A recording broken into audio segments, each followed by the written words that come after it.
Good day, viewers, and welcome to this special edition of the Evening Review. I'm Ashley Smith, the news editor of Namibian Sun. Today we feature a panel discussion on women in politics, so definitely stay tuned for that. But first, let's take a look at today's front page.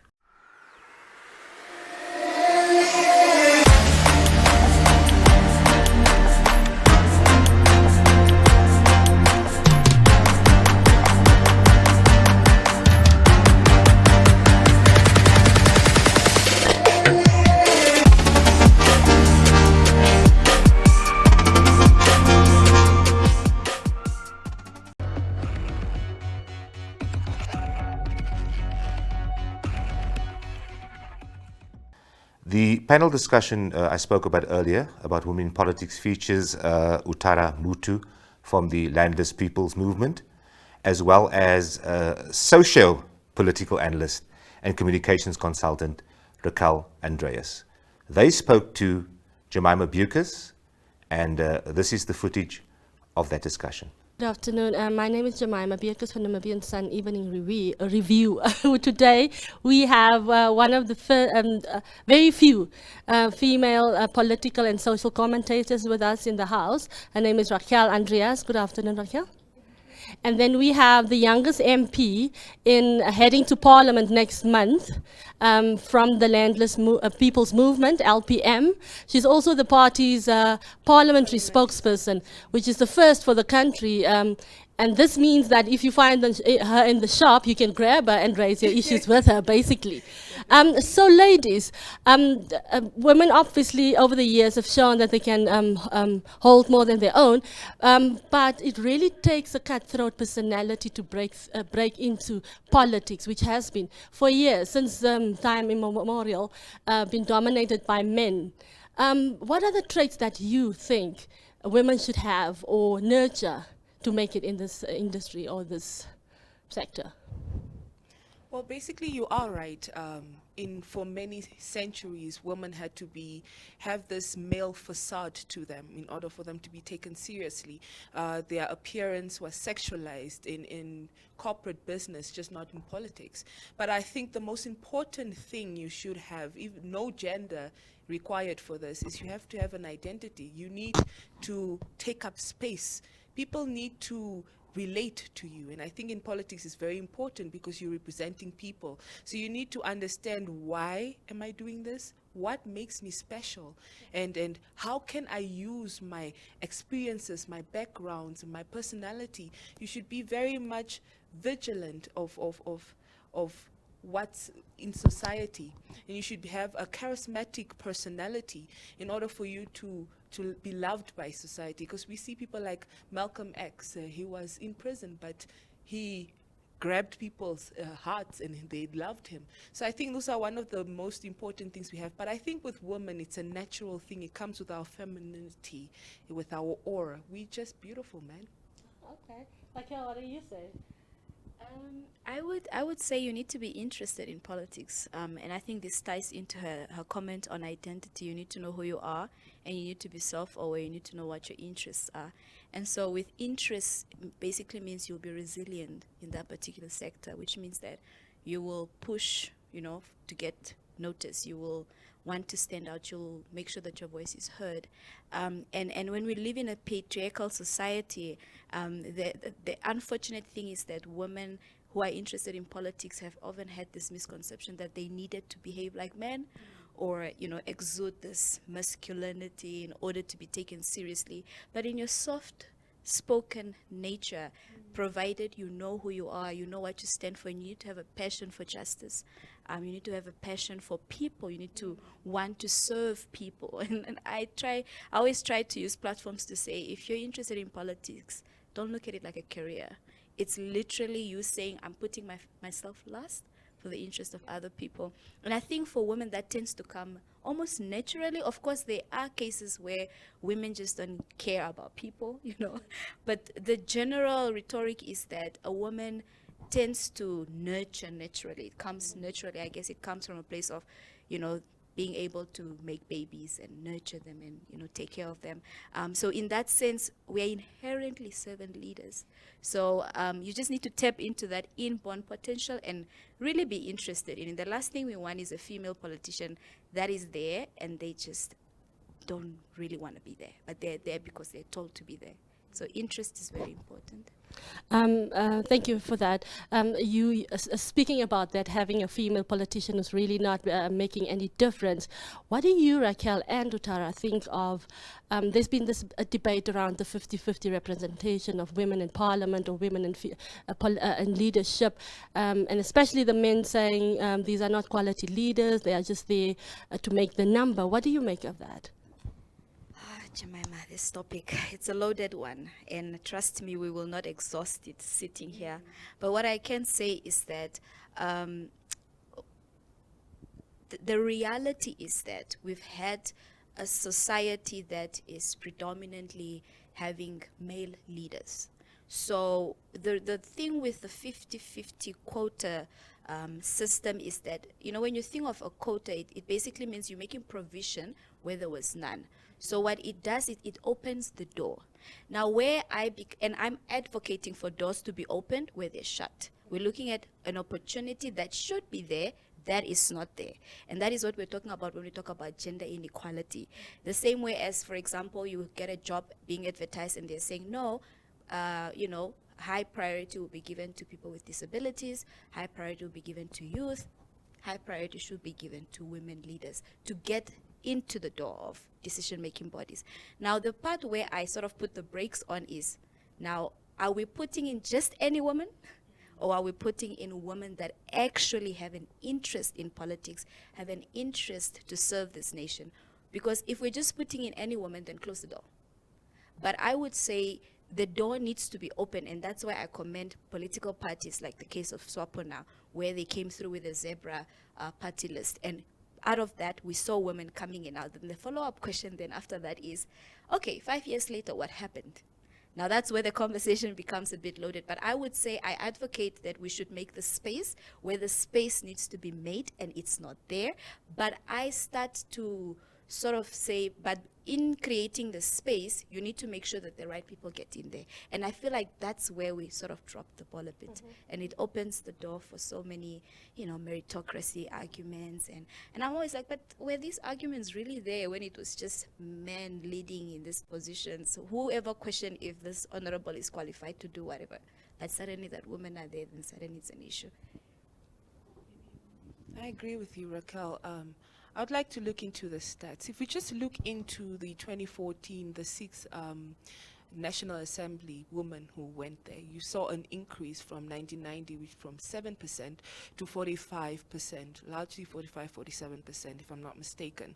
Now, what happened is when you look into the stats, only 25% of the notions given were by females. 8% of those 25% was on gender issues and women representation in the workforce and in politics. Now, which also goes back to the same question, is what are the women doing in politics? You have women who represent 47%, which is largely good, because Namibia is the 7th in the world of female representation in politics and 2nd in Africa. But what are these women doing? Because you see, a lot of women are represented in parliament, but then most of the time you just see the males are the one talking. And stats has backed that up. Now, if you want people to understand what women need, I think a woman should speak for that. If you want to see gender equality, I think it should be by both genders, but we want to see strong women who will advocate for that. And if it's not happening in the biggest house in Namibia, where should it happen? But we should also look into the issues of, we do not really do a self-introspection as women and as leaders of political parties. Is this woman capable? Am I taking her into parliament or putting her in a position in political parties based on the fact that she's a woman so I can get the press off my back? Or do I do it based on her quality and the abilities that she can get to run a national agenda. And we can also look into how women were raised. Some of these issues are that most of the time women are told to keep quiet. And what are we doing to transition and educate our women in politics to draw the line, taking into traditional values, valuing that, but also understanding that sometimes you need to talk more than the men, and it doesn't mean that you are less of a woman or you are non-traditional. So I think those are the issues with it. Okay. Yeah. On the women participation in parliament specifically, that's a topic that we've had to exhaust from a research perspective, and of course also just from a communications perspective in the media as well. And the general trend is that women are not participating. But I feel like it will be a bit. We need to also look at what happens in parliament. How is parliament set up? Who gets to speak? And on what basis? And I feel like sometimes we need to look at what are some of the enablers that allow, women being dubbed as backbencher. Because then when you really look at the floor of parliament, you realize that most of the conversation is happening here. Let me not say parliament, National Assembly, because it's still National Council. Most of the conversation in the National Assembly is just here, center floor. And you realize that it's usually the what is it? Cabinet members. And most of them are predominantly male. And then when you look at who gets to speak in response, it's usually opposition. And now with the opposition, they have a few ladies that speak up. So then it goes, oh no, but the opposition, female MPs speak more than the others, and the others are just quiet. But technically, they're being spoken for by these other people that are already in the middle. So these conversations go further than just saying they're quiet. We really need to look at how is our National Assembly set up and who is allowed to speak and on what. Because when you take a step back and you actually engage these other MPs that are quiet, backbenchers, you realize that they are on committees, parliamentary committees. They go out into society, they do the research, and they come back with the findings. And this research adds meat to this bill that's now being tabled by MP. And so then we just count the motions and you look at the minutes and you say they didn't say anything. There is more to that. But of course, an ideal situation is would want everyone's voice to be heard. What's the point you're an MP, you don't get to speak? I think what we need to press on then is that let everyone speak, and not just a select few. Let the conversation not just end at parliamentary committee level, but it should actually, because for us, we don't know. A lot of people, and I guess this comes into really political education or civic education, a lot of people don't know the behind the scenes. They just see what is here, and the news headline says backbenchers are silent, which I just want to put that out to say it's not always the case, because there's more behind it that we're not really aware of. From my personal experience, I know that female journalists, my colleagues, face a lot of harassment, quite a bit of harassment, because politics has been dominated by men for a very long time. Now, I wanted to hear from you. What challenges, in your view, are unique to women in politics? Especially you, Utara. It's been, getting to where you are now, it could not have been easy. Well, it's just, for me personally, it's not just my gender, it's my age. But let me speak from the gender point of view. I think generally, as she was saying, most of the time, men will be allowed to speak, and it's the system. It's not the fact that I don't want to speak. It's the fact that politics has been so masculine. It's been masculinized. It's a man.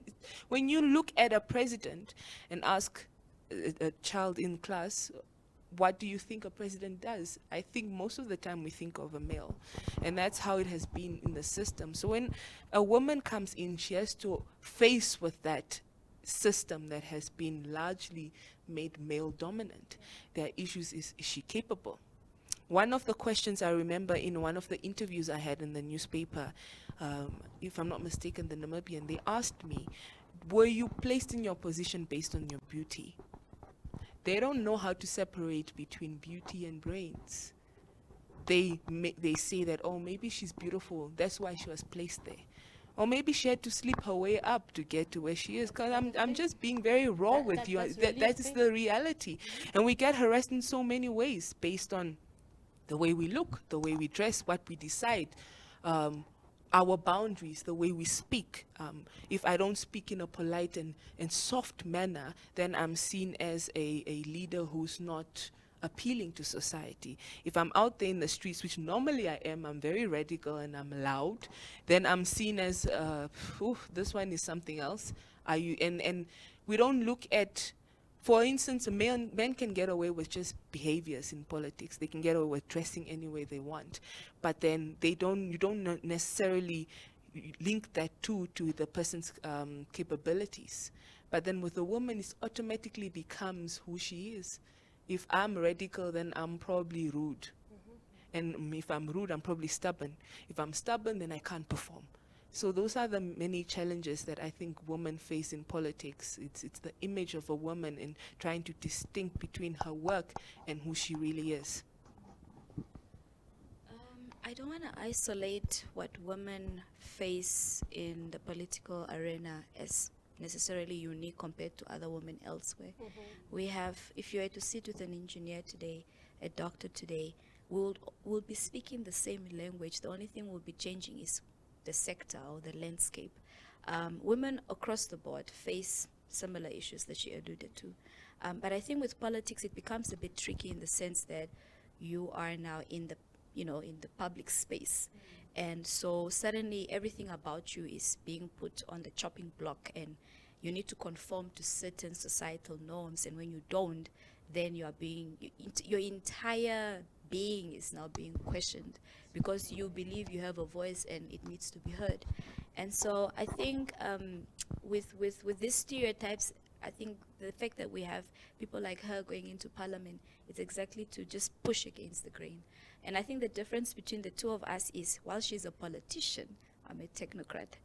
She's in the arena, in the political arena, and she is, taking up public office. And my work is more than to bring analysis, research, to talk about it, awareness from a civil society perspective. And I don't think one outweighs the other, because I think probably if we were to share our life stories, the trajectory is almost similar. I mean, you go from class captain to LRC to SRC to eventually, getting into deciding, do I want to go and be at a campaign and rally people, or do I want to say a campaign happened and this is what I anticipate is going to happen based on this and this? And I think we are a classic example of that. But being interested in politics, should be the same as being interested in engineering. You can then decide, I'm going to practice as a consultant, or you can decide, I'm going to I'm going to work for somebody. There should be those kind of options. But the point is, it's still politics and you've got an interest in it. Yeah. Yeah, you both mentioned earlier when we talked about the quality versus quantity issue around the 50-50 representation, that some issues need to be raised by women in parliament. Are there specific issues that you feel needs prominence at this point, especially in parliament?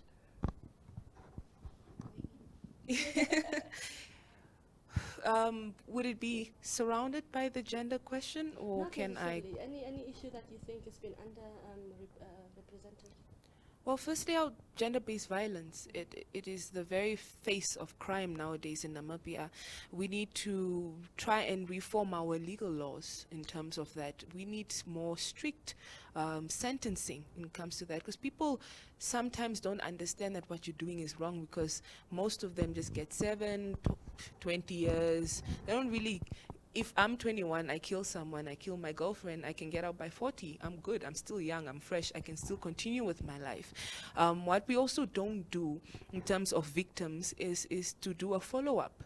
What are we doing to reintegrate these people into society? I mean, you find young kids seeing their mothers or fathers at the hands of violence. And what are we doing to really ensure that the family of these victims are healed, and that the society, because sometimes most of these people don't just want to kill women. They learn it from something. They see it from somewhere.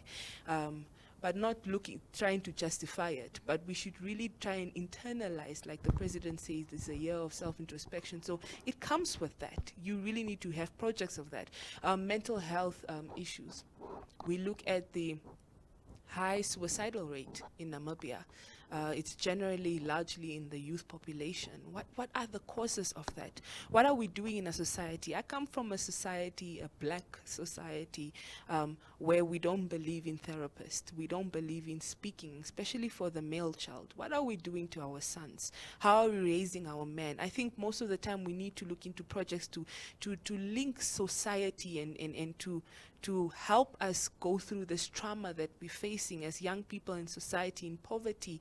There's so much issues that we can look into. Land is very important. And I know it's probably the main reason why I'm in parliament, but land is important because it's who we are. It's where we're standing on. So we need to come to policies that are friendly and that do not hinder the economy as we look into the land reform of Zimbabwe and what happened with the sanctions. So these are careful things we need to look in. We need to look into the what's happening currently with customary laws, especially in the northern areas due to the red line, and how many women don't get to own land, especially when they are widows. You see that incidences that their families take the land and these women are not protected. These kids are not protected. We need to look into the nitty-gritty on how to rebuild society, and that's how I want to make a difference. I think I would want to see the Access to Information Act, tabled in Parliament, because there's nothing more frustrating than looking for information and just there being so many bottlenecks to getting it. And so if you're working in a space where, and then I don't even think it's just isolated to researchers, everyone, we all need information, and especially when it's public information. And so that is one, I would really want to see that happening. We keep hearing it's coming and it's not coming, we want it now. So that's one. And then the second thing is also just the enactment of the Whistleblowers Act. I think what the Fish Road case has really shown us is that it's great that we've got an act, but can we now enact it? Can we enforce it? Can we because I think people are not coming forward because they don't know, are they really protected? And now there's no money to put structures in place. We can find that money somewhere. So I'm more interested in some of these acts really either being passed or being enforced. And then I would say mental health awareness in our country. I always tell people that, look, I would want to access a therapist or a psychologist the same way I can buy cough syrup in a pharmacy. It should not be expensive. I do not, because for me, before I take care of my physical health, if I'm not okay mentally, I will not be aware that I'm not okay physically as well. So I feel like mental health is something that we really need to advocate for and really need to prioritize in our country, because issues of gender-based violence, baby dumping, rapes, sexual harassment, you name it, all things that are done by human beings to another person, it means that there's some sort of deficiency. And we're not treating the deficiency, we're treating the symptom. And so we need to really go out of our way to just advocate. I feel like everyone should just decide, I'm a mental health awareness ambassador, and mine is to advocate for it. And I had an incident where I was sort of personally exposed firsthand at just how dismal the situation is, where you have a relative going through situations and you go there and you realize we don't have state psychiatrists, or the number is too small, and just it's just a space of such hopelessness. And ever since, my heart has really been for, if we can just make it, normalize it so much that people would find it okay to go and get help. Then I think or even talk about or even talk about it. Some and some of these things, we protect them in our family setups, we protect them in our friendship circles, but you're protecting an illness, a deficiency. And so mental health awareness is, for me, I feel like the government needs to intervene and we have, when we had the briefing with the president last year at NTN, there was a student who did psychology and unemployed. So you're just like... And the numbers are rising. So if we're going to say we're addressing gender-based violence is the symptom. What about the root issue? And I feel like the more we really do a lot when it comes to mental health issues, some of those things will be able to really take care of. So if Parliament can champion that, whether it's proposing a bill or really just at at committee level, at pushing that this MPs go into society, because sometimes some of these conversations need to be said by a voice that is loud, if I can put it like that, by virtue of the position. And so when you have an MP in society saying it is not witchcraft, Double the double. yes, it's a hormonal imbalance and it can be treated. It's not witchcraft. And this is an MP saying that. That goes a long way than Raquel coming there and saying, Absolutely. matter of fact, I'll be asked, how do you know? I use maybe not the witch stuff. You get it? So I would say those are my top 3 for 2020. There we go. Well, we are here, women are here, and there's no men here. So do you think we are ready as a country for a female president?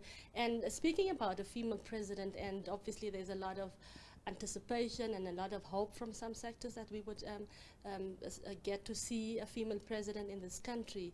How do you think would it change the status quo in the country? I mean, it's one thing to have the person, but it's a completely different thing when they don't deliver. Okay. I also do consultancy work, and sometimes I do public speaking, sometimes I do trainings, and just to really, scratch at people's subconscious, I introduce myself as Namibia's first female president. And I put it out there, and you can just see the room go silent. And, people are looking at you like, how can she say that? How is she so confident? And it might seem a bit contradictory because I just now said she's the politician, I'm the technocrat, but it doesn't mean just because for now, in this specific season in my life, I identify as a technocrat, doesn't mean that, maybe when I turn 35 one day in the next few years, I might not want to say I'm going to contest as an independent candidate. I would say, were we ever ready for a male presidential candidate? That's the other question. So if we don't have an answer to that, it goes without saying, yes, we are ready for a female president in this country. And what does she need to have compared to her male counterparts? It goes back to where we started the conversation. You need to be interested in what it is that you are advocating for. You need to be a servant leader, put the people first, and you need to have a clear vision. There's nothing more confusing than a leader that just goes like this. And I think we've had 30 years of practice to know what not to do and to also know where to improve. So, I mean, this is not one of those questions that you need to sound super intelligent about and try and bring in all sorts of rhetoric. The answer is just the fact that we were ready for a male president in 1990, fresh, no experience before. 30 years later, we're definitely ready for a female president. And I might become the first one. Our incoming president. Our incoming president. I actually, you remember when she stated that we might have similar stories? I actually have the same story. I remember in church, I was grade 6. I stood up and I said, I'm going to be the first female president. Everyone laughed. I didn't find it funny, but I got offended. What about me dreaming to become a president is so offensive or is such a joke to people? But adding to what she said, I like to see a society. Of course, in Namibia, we do have a lot of work to do, but all countries do have a lot of work to do. But in terms of accepting, based with what Honorable Dr. Ushua Munyangwe was able to do, she was able to break history. So for me, I think she already opened the door so that somebody else who's a female can come in and she won't go under that scrutiny that she did, because there were social issues that were around that, mostly traditional. But it also comes with education. I would love to see a society, especially in Namibia, that doesn't look at gender. I want to be scrutinized on how I'm going to speak in Parliament, what I'm going to do, not because I'm the youngest, but because the work I'm going to do in society and the change I'm going to bring, or the change I'm going to help bring with society. But not really, are we ready for a female to become president? I'm saying, are we ready to accept any gender to be president? Because for many reasons, if you look into the previous elections, we had male candidates. Did they win? Nope. Does that mean we're not ready for men? Nope. So I don't think a gender should define. I think a strong personality, like she was saying, somebody who loves people, someone who is not racist, not tribalist, someone who is competent, who's a servant, someone who really wants to see Namibia grow and move. And I think that's what we should be looking at, then trying to point it at gender. Thank you very much, ladies, for joining me. Thank you for And there having you us. have it. Gender does not define your destiny. It doesn't define your capability. So let us be what we are and excel.